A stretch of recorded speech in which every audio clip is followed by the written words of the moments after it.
everybody, Trevor here, and welcome back to another Top 10 video. And as promised, I'm here to do another Top 10 favorite crashes in the Thomas & Friends TV series. This is a sequel to my last Top 10 video on Thomas Crashes, so if you want more information on that, a link will be provided in the description below. For this list, not only will I include a few more CGI crashes, but also some of those in the model era. Why? Because there are certain scenes I regret leaving out in the last video, but we'll get to those later. Now without wasting any more time, let's get chugging. Number 10. Rheneas' runaway scene in Blue Mountain Mystery. I've mentioned this in the honorable mention section in the last video, and I'll elaborate more on it here. This occurred when Rheneas' train of stone was too heavy for him to slow down and stop. This was the part where Blondin Bridge, a parody of London Bridge, was falling down, and a younger version of Old Bailey, yes that's him, was trying to flag Rheneas down so he doesn't fall down with the rubble. But because the train was so heavy, a runaway scene occurred where Rheneas zoomed through tunnels, crashed into shed doors, and went around tight bends. Luckily, Rheneas managed to slow down and apply his brakes in the end in front of both Sir Handel and Skarloey. I count this as a crash because what happened afterwards was the rubble from Blondin Bridge fell onto Paxton, who has a part-time job at the Blue Mountain Quarry. And to be fair, I thought Paxton's lines at the end of this scene were hilarious, especially when a tiny rock bounced onto him causing him to say ow. But the biggest reason why this is number 10 is because there was one small problem. I'll give you 5 seconds on what's wrong with this shot here.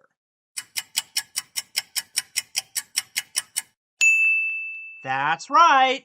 Old Bailey is waving a green flag when he should be using a red flag instead.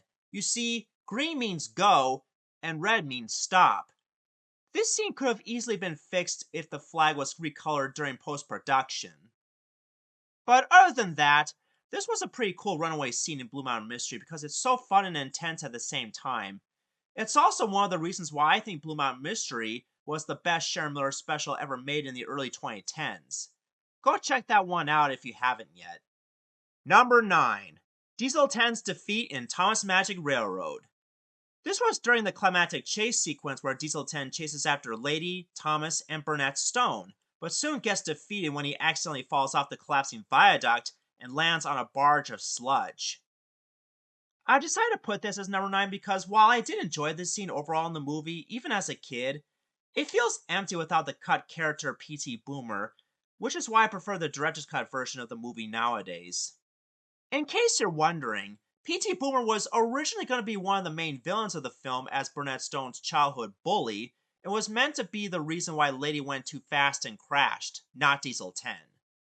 And the reason why he was cut out in the first place was because the stupid test viewers thought he was too frightening for little kids, which is ridiculous in my opinion because he wasn't really meant to be that scary to begin with. In fact, he's just as fun and goofy as Wario from the Super Mario Bros. Franchise. So yeah, those are the reasons why this is number 9. While I still enjoy the movie overall, it could have been a lot better if they hadn't left out Boomer, as well as some of the original voice actors for some of the Thomas characters, especially Keith Scott as Diesel 10, who in my opinion would have been a perfect Diesel 10 because he made him sound British and more diabolical.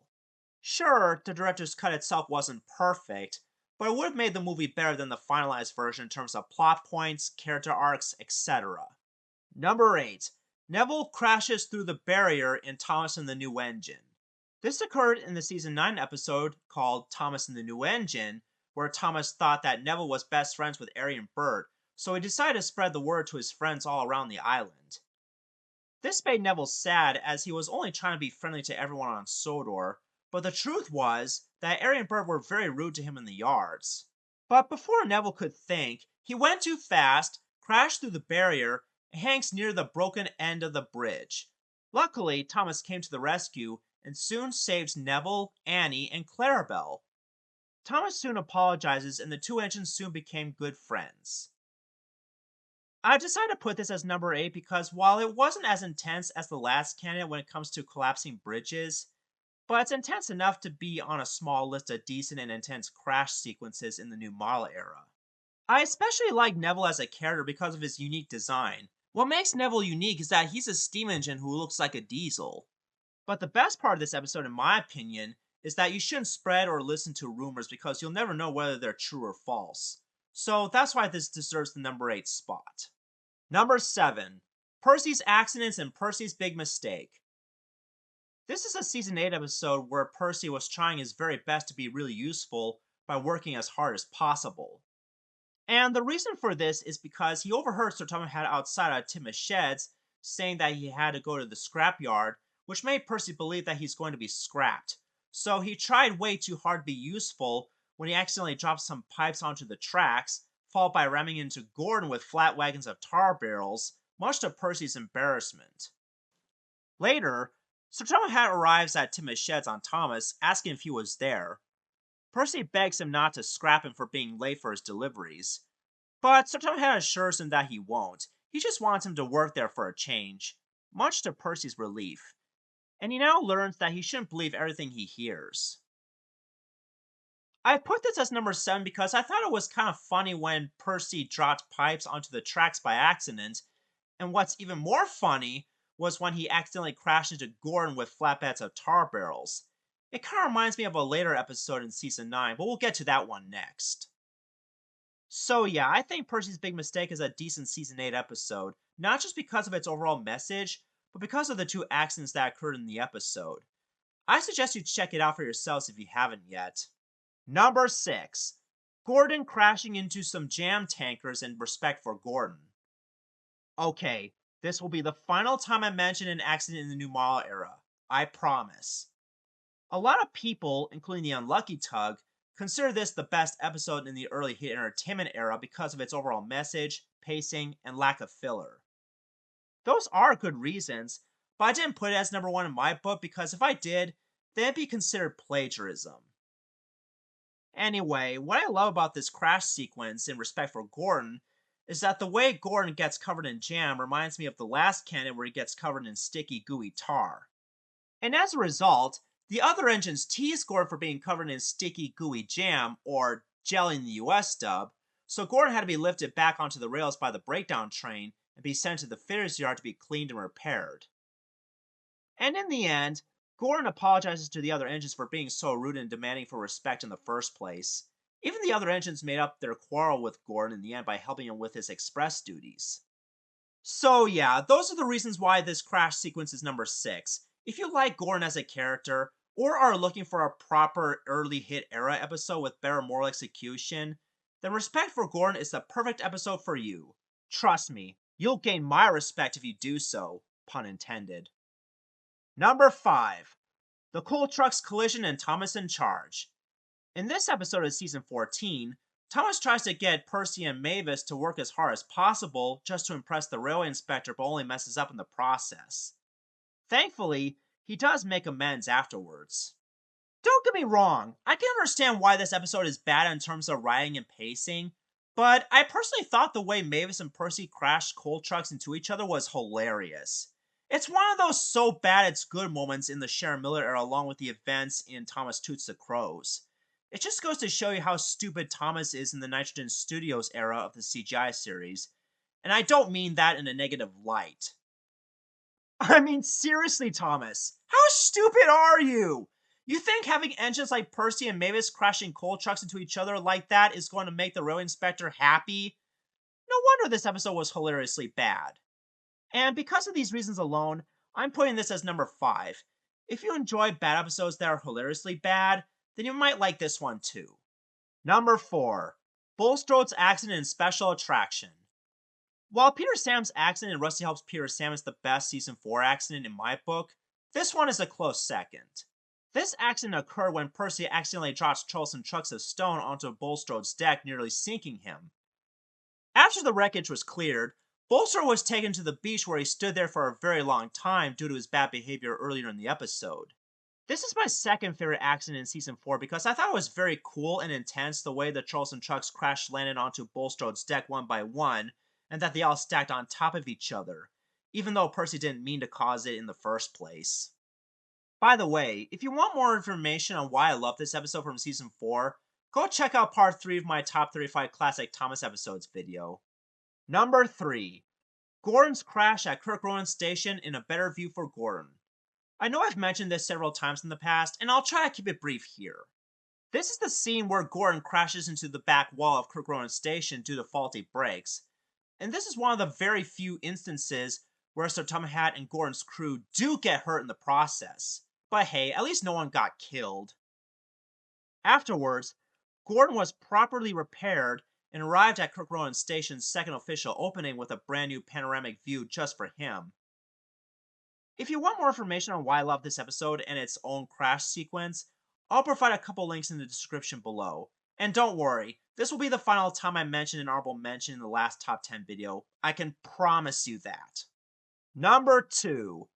Rex's slow motion crash in Useful Railway.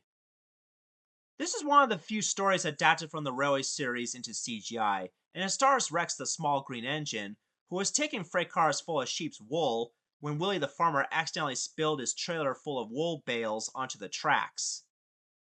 He tried to warn Rex about the mess, and Rex tried to apply his brakes, but it was too late, and as a result, he was scolded by the small controller, but Willie told him that the accident was his fault and says he was sorry.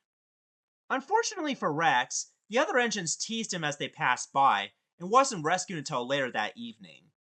But thankfully, the small controller, aka Fergus Duncan, thanked Rex for preventing a serious accident, and thanked Bert and Mike for their best efforts of handling Rex's jobs, as well as their own. And as a result, he told all three of them that the railway will still be in business no matter how small they are. You may remember that I put this episode along with Tit for Tat and Mike's Whistle as a three-way tie of my top 25 best episodes in the Andrew Brenner era as number 1. Well, I thought I'd put this as number 2 mainly because of the slow motion crash sequence, which was the absolute best and funniest part of the episode. Heck, even back then, when this first aired, many people have made memes out of this scene, including me despite being a few years late afterwards. I'll provide a link in the description below if you want to see my own take of this meme. Before we get to number 1, I just want to give a couple honorable mentions. The bridge collapsing in Slow Steven. I was planning to put this one on here, but it got beat out by both Diesel Lieutenant's defeat and Neville's near accident on the bridge. I don't know, I just don't want too many bridge incidents on this list. The climactic chase sequence in Sora's Legend of Lost Treasure. As much as I love this scene in general, it would have been number 1. Speaking of which, my number 1 spot goes to James's crash in The Adventure Begins. I've decided to put this as number 1 for many reasons. For starters, the part where Thomas chases after James and then James crashes in the end is what makes this version a lot better than the original take in season 1, where James crashes off screen and Thomas didn't actually chase him. Secondly, I thought the overall climactic chase and crash sequence in The Adventure Begins is so intense, epic, and awesome because this is where they show James's crash into a cow field on screen. In fact, this scene was so fun to watch that I even attempted to add in the Crisis City level soundtrack from Sonic 06, which I can't show you due to copyright reasons. Afterwards, Thomas promises to help rescue James by retrieving Judy and Jerome from Navarre Station yards to lift him back onto the rails and get repaired at the steamworks. And because of Thomas's heroism, Sir Tom Hat rewards Thomas with a brand new branch line of his own, and James gets his splendid new red coat replacing his old black livery, just like in the original book. So in conclusion, this is the best crash scene in the entire CGI series, and it's also one of the reasons why The Adventure Begins was better than the original Season 1 take back in 1984. Sure, it wasn't perfect, but it's a much better reboot/retelling of the Thomas origin story than Origins Go, that's for sure. Now let me know in the comment section below which of these crash sequences are your favorite. Do you agree with my list, or do you have your own personal preference? This is Trevor Davis, signing off.